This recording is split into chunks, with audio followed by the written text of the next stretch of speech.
오늘도 이 자리에 함께 하신 저와 여러분에게 하나님의 크신 은혜가 함께 하시기를 주님의 이름으로 축복드립니다. 지난주에는 우리가 사무엘이 이스라엘 백성들에게 했던 마지막 그 고별 설교에 대해서 우리가 생각해 봤습니다. 그 전에 앞서 우리는 사울이 왕이 된 이후에 승승장구하는 모습을 우리가 살펴보았습니다.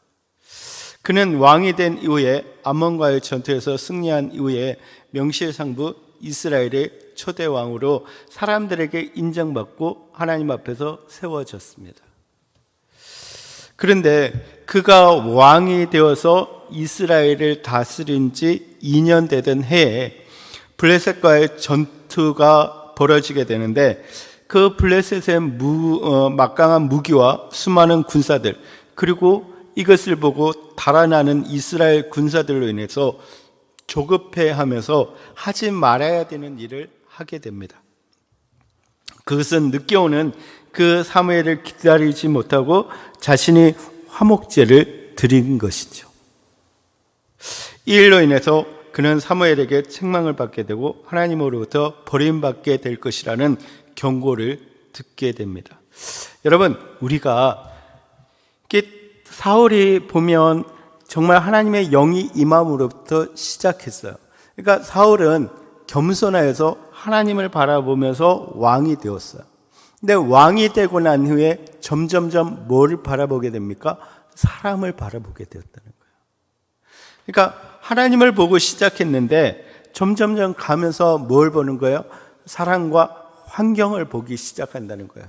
여러분, 신앙은 끝까지 하나님을 바라보는 거예요. 근데 우리가 하나님을 바라보고 주의 은혜 가운데 그 은혜에 감격해서 신앙을 시작했는데 하다 보면 점점점 뭘 보게 됩니까? 사람을 보게 된다는 거예요. 사람을 보게. 그때 불신앙이 되고 불순종이 되는 거예요. 그러니까 우리가 계속 이야기하는 것처럼 베드로가 예수님을 보고 바다에 뛰어들었는데 점점점 뭘 보게 됩니까? 주변에 일어나는 그 풍랑을 보게 된다는 거예요. 그러다 보니까 점점 빠져들어가는 그런 모습을 보게 된다는 거예요.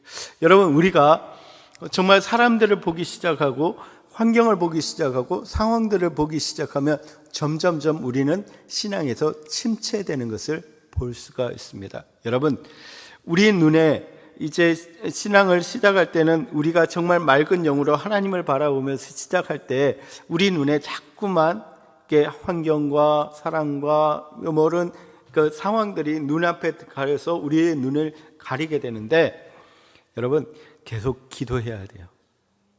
정말 끝까지 하나님을 바라볼 수 있는 눈이 될 수 있도록 기도해야 된다는 거예요. 그러니까 그게 겸손함을 유지하는 거예요. 겸손함. 우리가 사람을 보기 시작할 때는 교만해진다는 거예요. 교만. 여러분, 사람을 보면 어떤 결과가 있냐 하면 그 사람을 판단하게 돼요. 그래서 내게 유익한 사람, 나와 별로 유익하지 않은 사람, 이렇게 판단하게 된다는 거예요. 그러다 보면 뭐가 됩니까?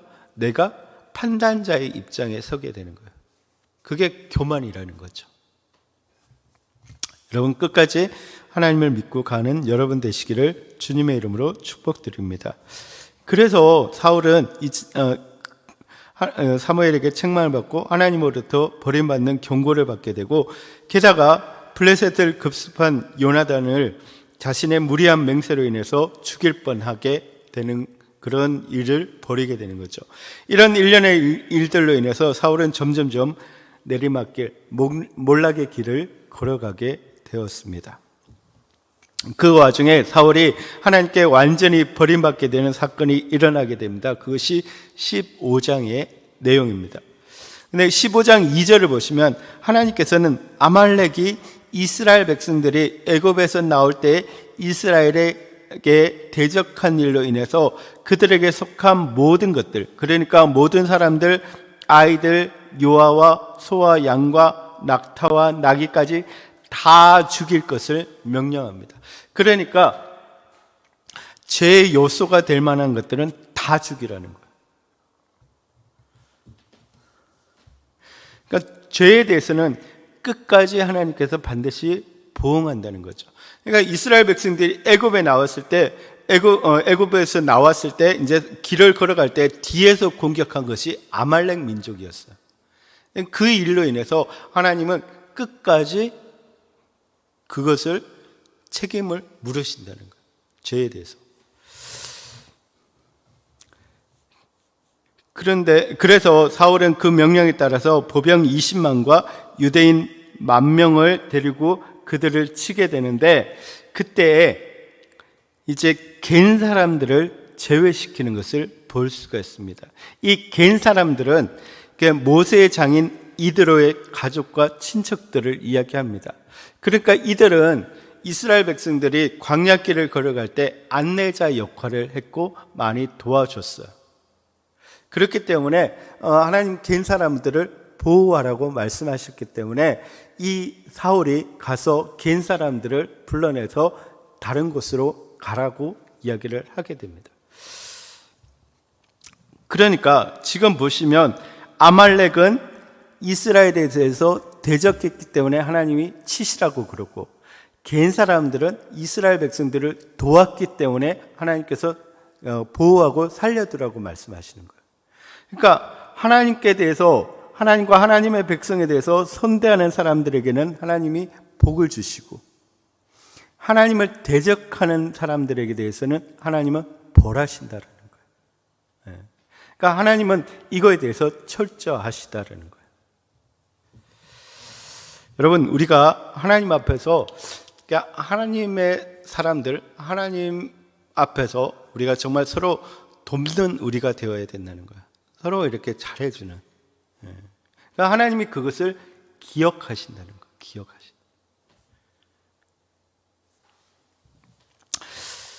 그리고 이제 아말렉 왕 아각과 그의 양과 성읍 중에서 좋은 것들, 기름진 것과 어린 양과 모든 좋은 것들을 진멸하지 않고 자신을 드러내는 전리품으로 가지고 오는 것을 보게 됩니다.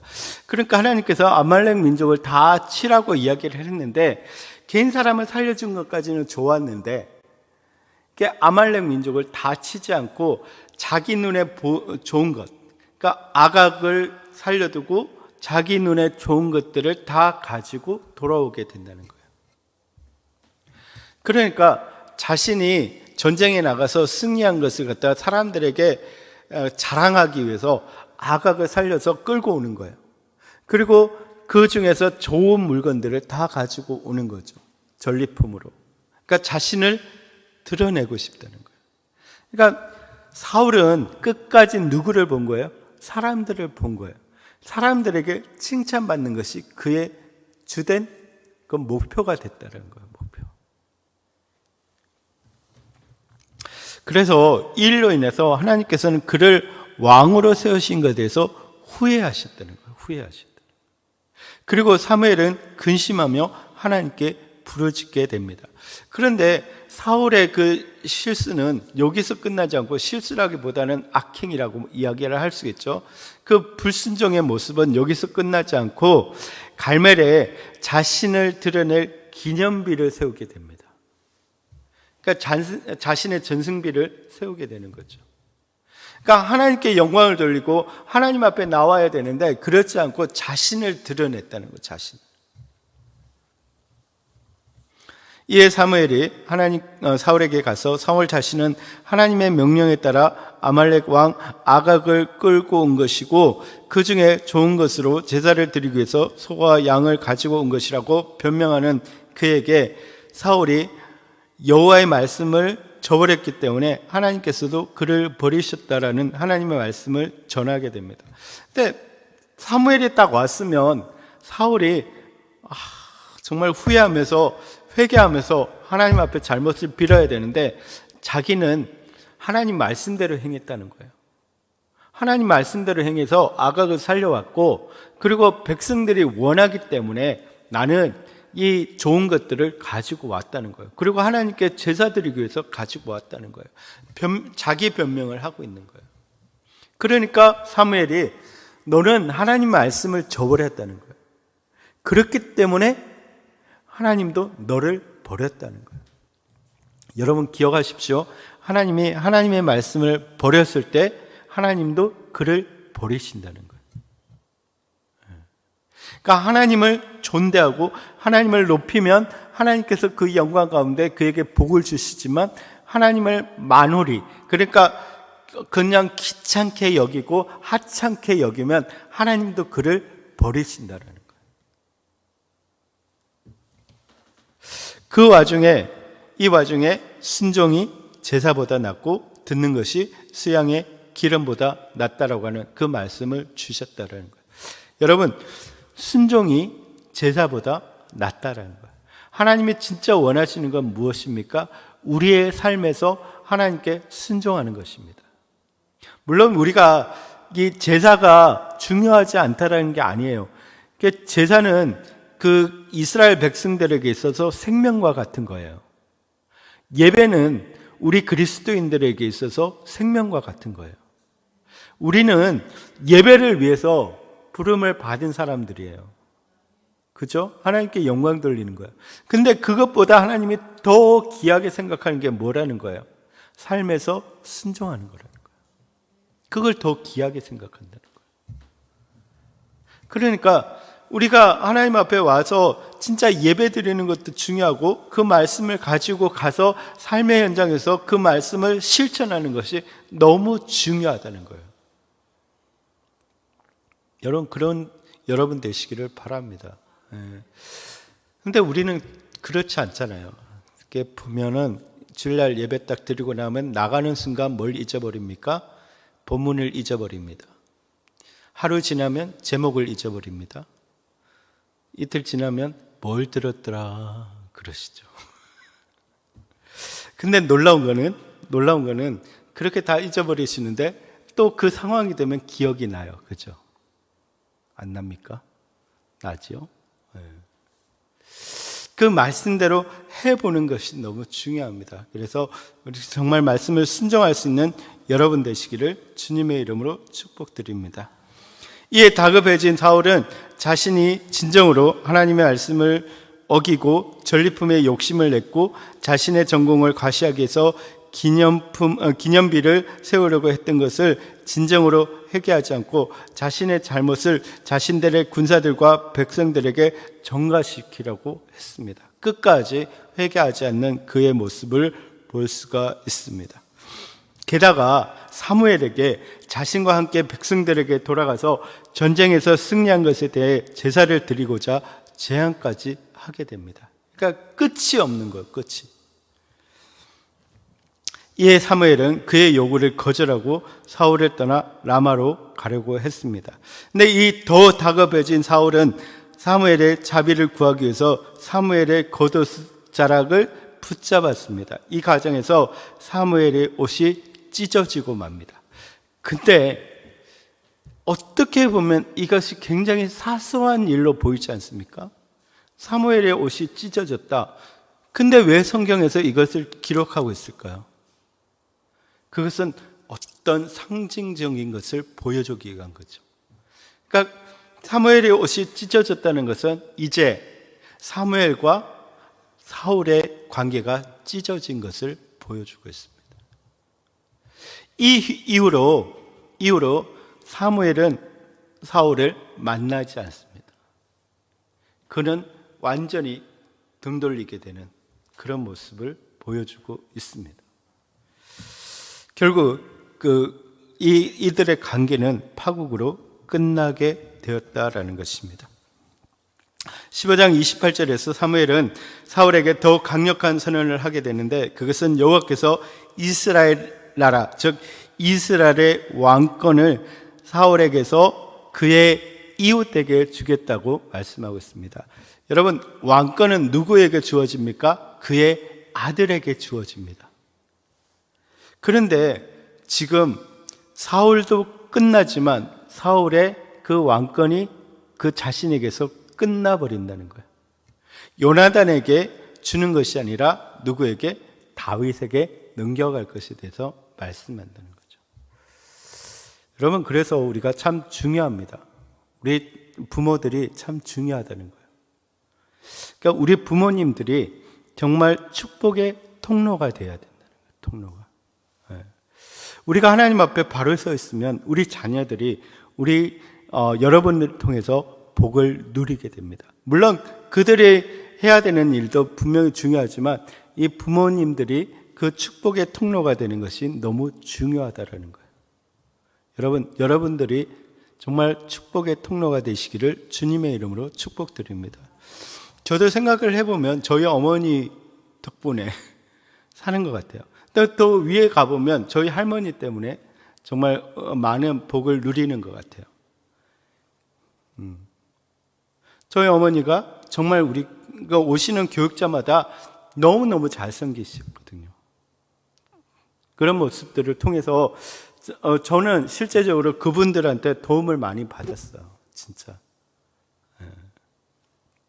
기억을 하시더라고요. 그리고 그분이 그 어머니에게 하는 것보다 저한테 하시는 거예요. 그것이 축복의 통로라는 거예요. 여러분, 정말로 여러분들이 축복의 통로가 되시기를 바랍니다. 여러분들이 순종하고 나아가면 하나님께서 여러분을 통해서 자녀들을 복을 주신다는 거예요. 근데 잘못하면 어떻게 되는 거예요? 여러분들이 정말 하나님으로부터 심판받게 되고 결국은 그 흐름이 가게 된다는 거예요. 이제 그리고 사무엘은 사울이 왕권을 완전히 포기하게 하려고 하나님께서는 변개가 없으시다는 점을 강조하게 됩니다. 이 변개라는 말은 변덕이 없으시다라는 거죠. 변함없이 그 일을 행하실 거라고 말씀하고 있습니다. 그럼에도 사울은 여전히 회개하지 않고 자신의 체면만을 세워주기를 요구합니다. 그래서 사울은 그의 요청에 따라서 가서 제사를 드린 후에 사무엘은 사울이 살려두었던 아각을 내어오게 해서 그를 처단하는 것을 볼 수가 있습니다. 악의 모양은 끝까지 이렇게 제거하는 그런 모습을 보여주고 있습니다. 그리고는 사무엘은 죽는 날까지 사울을 보지 않았습니다. 그가 이렇게 사울을 다시 보지 않은 것은 사울에게 기름을 부었던 사무엘 자신도 사울을 이스라엘 초대 왕으로 삼았던 하나님께도 슬퍼하며 후회했기 때문이라는 거예요. 여러분, 정말 슬프지 않습니까? 하나님께서 사울을 왕으로 세운 것에 대해서도 후회하고 슬퍼하셨다는 거예요. 근데 사무엘도 그에게 기름 부은 그 사실을 후회하고 슬퍼했다는 거예요. 여러분, 이게 너무나 슬프지 않습니까? 하나님께서 사람을 세우셨는데 그 사람을 세운 것에 대해서 후회하면서 슬퍼했다고 생각하면 너무나 슬픈 일이지 않습니까? 여러분, 우리가 정말로 하나님 앞에 순종하고 나아가면 하나님은 기뻐하신다는 거예요. 근데 순종하지 않으면 하나님은 그것에 대해서 슬퍼하신다는 거예요. 여러분, 하나님의 기쁨이 되시는 여러분 되시기를 주님의 이름으로 축복드립니다. 그리고 이제 16장에서는 사울을 이어 다윗을 왕으로 세우는 장면을 기록하고 있는데 그 시작은 사울에 대한 한탄을 넘어서 마치 사울이 죽은 것처럼 슬퍼하고 애곡하고 있는 사무엘을 하나님께서 찾아오신 것부터 시작하고 있습니다. 언제까지 슬퍼하고 있을 것이냐라고 말씀하시면서 이제 베들레헴에 거주하고 있는 이새에게 갈 것을 명령합니다. 그리고는 하나님 자신을 위해서 한 왕을 세우라고 말씀하고 있습니다. 근데 놀라운 것은 그 사울에 대해서는 한 지도자라고 표현을 하고 있는데 이 다윗에 대해서는 한 왕이라고 표현을 하고 있다는 거예요. 그러니까 실질적으로 하나님께서 왕으로 인정하는 사람은 다윗이었다는 거죠. 그래서 왕을 세우라고 이야기합니다. 근데 앞에서는 그 사울을 세울 때는 이스라엘 백성들을 위해서 세우라고 이야기를 해요. 그런데 다윗에게 이야기할 때는 나 자신을 위해서, 하나님 자신을 위해서 그 다윗을 왕으로 세우라고 말씀하고 있다는 거예요. 너무나 차이가 많이 나고 있다는 거예요. 그 차이점이 무엇입니까? 사울은 하나님을 보기보다 사람을 받고, 다윗은 그의 평생에 하나님을 의지하고 하나님을 바라보고 살아갔다는 거예요. 그래서 그것을 뭐라고 표현합니까? 하나님과 마음이 합한 사람이라고 표현하고 있다는 거예요. 이 차이점이 굉장히 중요하다는 거예요. 자, 거기서 하나님께서는 8명의 아들 중에서 막내인 다윗에게 기름을 붓도록 하셨습니다. 근데 그 기준이 무엇입니까? 외모가 아니라 중심이었다는 거예요. 하나님은 외모를 본 것이 아니라 중심을 봤다는 거예요. 하나님은 스펙을 보는 것이 아니라 중심을 보신다라는 거예요. 근데 보시면 다윗은 이게 특징이 있는데 빛이 붉었다라고 얘기해요. 얼굴빛이 붉었다는 거예요. 그러니까 얼굴빛이 붉었다라는 것은 뭐냐면 이 남자다웠다는 거예요. 남자다웠다는 거예요. 이게 딱 보면 남자답다는 거예요. 그리고 눈이 빼어났다라고 이야기하는데 이 눈은 무엇을 의미합니까? 사실 우리가 사람들의 눈을 딱 보면 눈이 초롱초롱하죠. 그러면 뭐가 있다 그래요? 총기가 있다고 그래요. 총기가. 저의 눈은 어떻습니까? 네. 이게 뒤에 아들이 웃고 있는데, 네. 그러니까 눈이 부리부리하고 눈에 총기가 딱 있으면 사람들이 신뢰감이 가는 거죠. 그러니까 이 눈이 빼어났다라고 이야기하는 것은 그 눈에 총기가 있었다는 거예요. 근데 얼굴이 또 아름다웠다고 이야기하는데 이 얼굴이 아름다웠다라는 것은 얼굴이 잘생겼다라기보다는 내면에서 풍겨나는 그 아름다움을 가지고 있었다는 거예요. 그러니까 내면의 모습이 다 얼굴에 나타난다는 거예요. 여러분, 아들이 있으면 이런 아들이 되도록 기도하시고 우리의 자녀들이 그렇게 되기를 기도하시기 바랍니다. 그러니까 하나님께서 보신 그 중심, 그 내적 자질이 외모에 나타났다는 거예요. 그러니까 그 앞에 형들은 외형적으로는 아름다웠지만 그 내면이 아름답지 못했다는 거예요.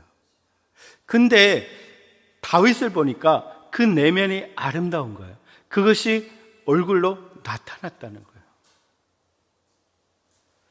그런데 그 아름다운 모습이 어디에서 나오는 겁니까? 그가 어릴 적부터 양을 지키면서 그의 남자다움은 어디서 나옵니까? 양을 사랑하고 양을 지키고자 하는 그 마음에서 맹수들이 이렇게 나올 때 그것을 지키는 마음이 있었다는 거예요. 그래서 그것을 지켜냈다는 거죠. 그게 남자다움이 있었다는 거예요. 게다가 그 맹수를 지킬 때 그는 누구를 바라보게 됩니까? 하나님을 바라보게 된다는 거예요.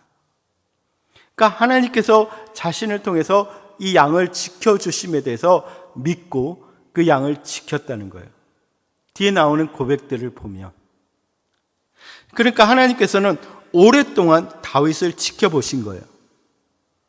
그리고 그 내면에서 나오는 하나님을 바라보고 하나님을 중심에 두고 있는 그 마음을 오랫동안 지켜보시면서 그 아름다움을 보셨다라는 거예요.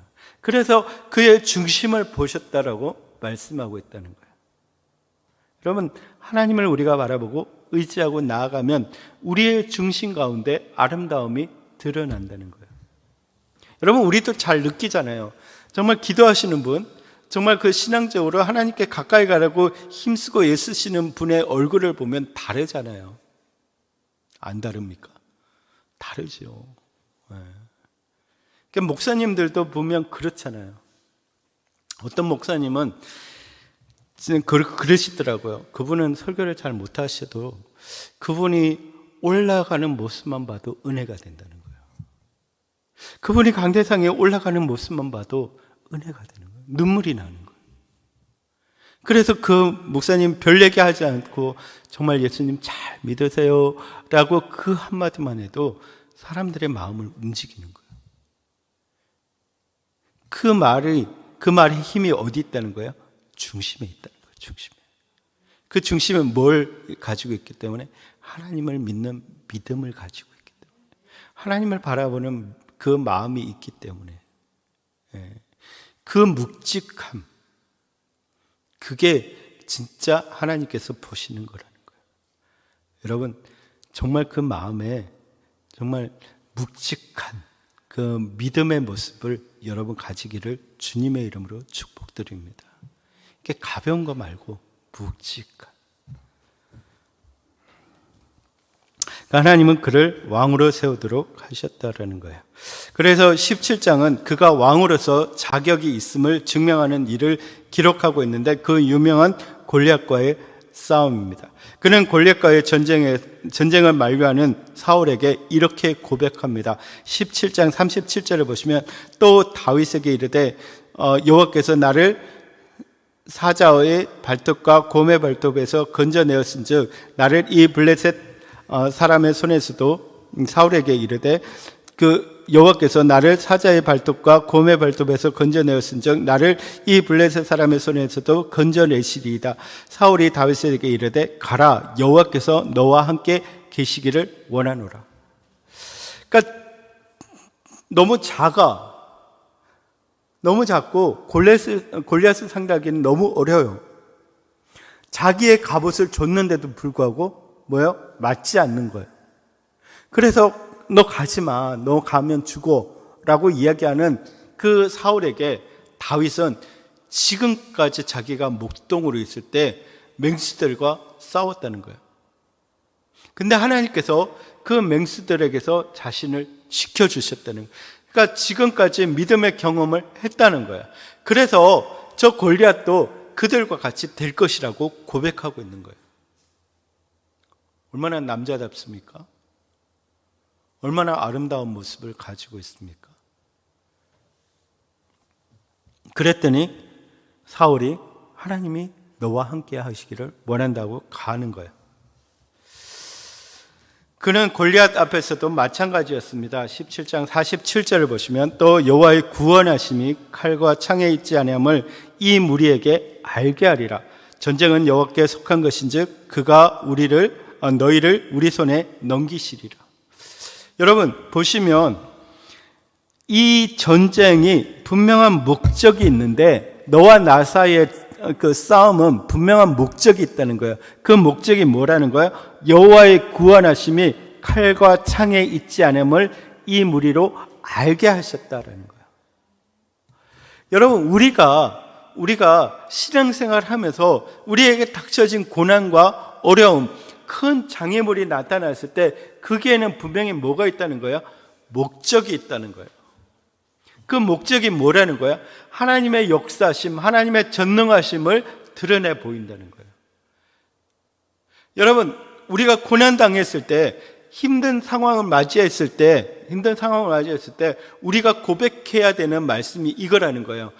사람들에게 자 봐, 우리 그리스도인들이 믿는 사람들이 이 일을 어떻게 해나가는지, 하나님께서 이 일을 어떻게 해결하시는지 보라는 거예요. 이거 우리가 그들에게 보여줘야 된다는 거예요. 그 기회가 우리에게 온 거라는 거예요. 이런 믿음이 여러분에게 있기를 바랍니다.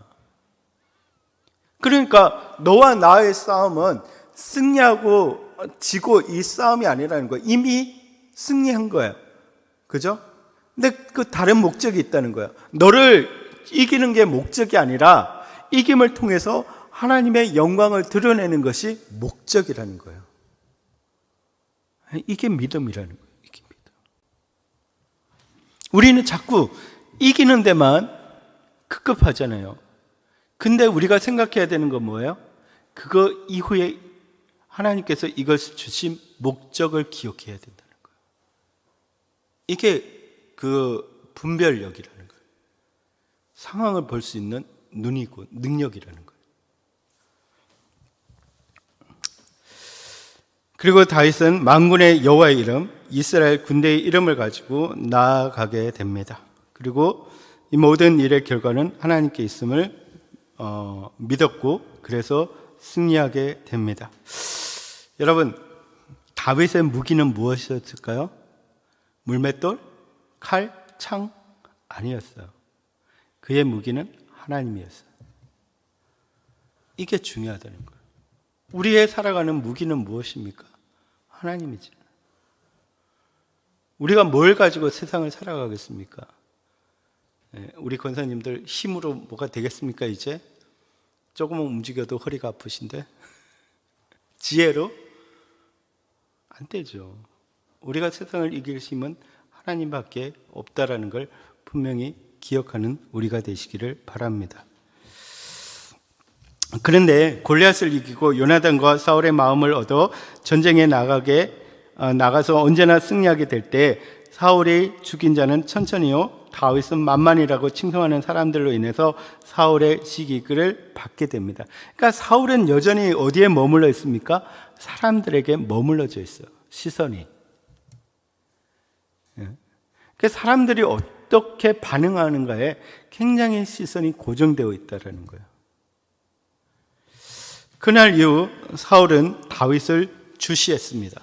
그런데 그때 하나님께서 부리시는 악령, 이렇게 읽으면 하나님께서 악한 영과 착한 영을 같이 부리면서 야, 너가 출동할 때 이렇게 딱 가가지고 너가 악한 일을 해, 이렇게 하는 것으로 우리가 느껴지는 거죠. 근데 하나님께서 부리신 악령이라고 이야기하는 것은 하나님께서 허락한 것, 하나님께서 허용하는, 그러니까 악한 영이 있는데 악한 영에 대해서 하나님은 가만히 있어, 너 가만히 있어, 근데 한번 해봐, 뭐 이거죠.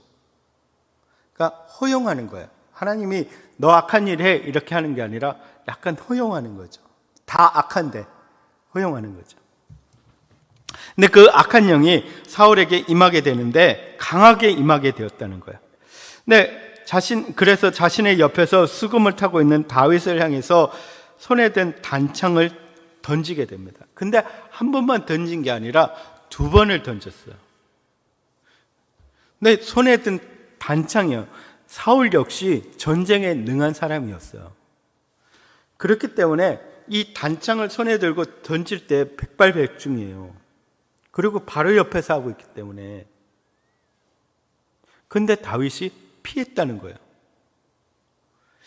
다윗이 빨랐을까요? 다윗의 몸이 눈에 딱 보이니까 싹 피하고 했을까요? 하나님께서 그를 피하게 하셨다는 거예요. 그게 어디에 나옵니까? 12절 보시면 여호와께서 사울을 떠나 다윗과 함께 계셨기 때문에 두려워했다는 거예요. 그러니까 사울이 딱 보니까 두 번이나 피하는 거예요. 그 피하는데 자신에게 임했던, 그 예전에 임했던 여호와의 영이 자신을 떠나서 다윗에게 가 있는 것을 보고 두려워했다는 거예요. 그가 피했기 때문에 두려워했는 게 아니라 하나님의 영이 자신에게 이전에 임했는데 그 임했던 하나님의 영이 다윗에게 가 있는 것을 보고 두려워했다는 거예요. 여러분, 하나님의 영이 임했다는 게 뭐예요? 사울이 왕으로 기름을 부었을 때 하나님께서 그의 여호와의 영이 그에게 임하게 되었어요. 그것은 무슨 의미예요? 하나님께서 그를 왕으로 인정하셨다는 거예요. 다윗에게 기름을 부었을 때 하나님의 영이 임했어요. 다윗을 왕으로 인정하셨다는 거예요. 그런데 지금 뭐라는 거예요? 여호와의 영이 사울에게 있다가 다윗에게로 건너갔다는 거예요. 그 말은 뭐예요? 이제 다윗을 하나님이 왕으로 인정하셨다는 거예요. 사울은 버리셨다는 거예요. 근데 사울이 그것을 인지했다는 거예요. 무엇 때문에? 자기가 단창을 던졌는데 피하는 모습을 보면서. 그래서 두려움을 가지게 되었다는 거예요. 그러니까 다윗 자체에 대한 두려움이 아니라 하나님이 그와 함께 하심으로 두려움을 가졌다는 거예요. 여러분, 우리가 세상을 살아갈 때 세상이 우리를 두려워하는 이유가 뭐겠습니까?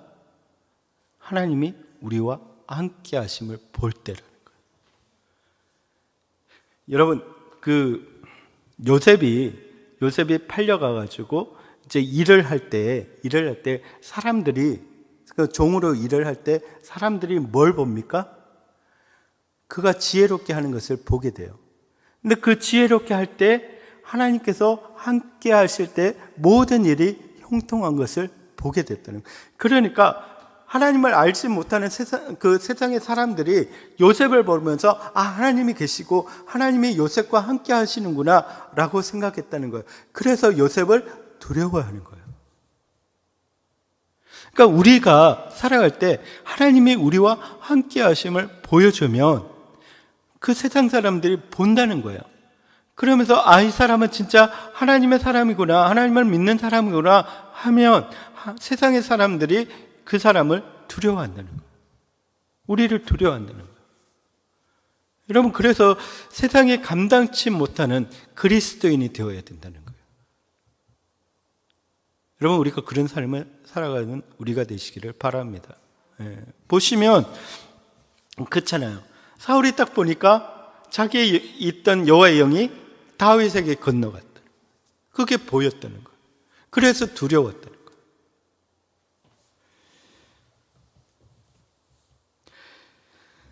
또 보시면 사울이 그 군대 장관을 일을 맡겼는데 가는 데마다 다윗이 다 어떻게 했다는 거예요? 지혜롭게 일을 다 처리했다는 거예요. 그때 보니까 하나님이 함께 하시는 것이 보였다는 거예요. 근데 그러니까 많은 이스라엘 백성들이 다윗을 보면서 기뻐했다는 거예요. 기쁨을 주는 거예요. 그러니까 하나님이 함께 하시니까 세상의 사람들은 두려워하고 가치 있는 그의 백성들은 기뻐했다는 거예요. 여러분, 우리가 다니엘의 세 친구들을 우리가 볼 수 있잖아요. 다니엘의 세 친구들이 이제 그 큰 신상 앞에 절을 하지 않아서 어디로 들어갑니까? 풀무불로 들어가게 됩니다. 그러니까 풀무불로 들어갔는데 3명을 집어넣었어요. 다니엘의 세 친구들을. 근데 그 풀무불 안에 몇 명이 모였습니까? 4명이 모였어요. 근데 그게 신들의 아들과 같은 사람이 거기에 서 있는 거예요. 사람들이 보면서 두려워하는 거예요. 하나님이 함께 하시니까 두려워하는 거예요. 여러분, 이런 모습이 되기를 주님의 이름으로 축복드립니다. 그러니까 하나님이 여러분과 함께 하십니다. 그죠? 하나님을 믿고 하나님께 시선을 맞추고 나아가면 하나님이 우리와 함께 하신다는 거예요. 그러면 세상을 이기고 세상을 두렵게 하고 우리 주변에 있는 사람들에게는 기쁨을 준다라는 것입니다. 여러분, 이 다윗의 모습을 바라보면서 하나님이 함께 하시는 다윗, 그 다윗이 여러분이 되시고 여러분의 자녀가 되시기를 주님의 이름으로 축복드립니다.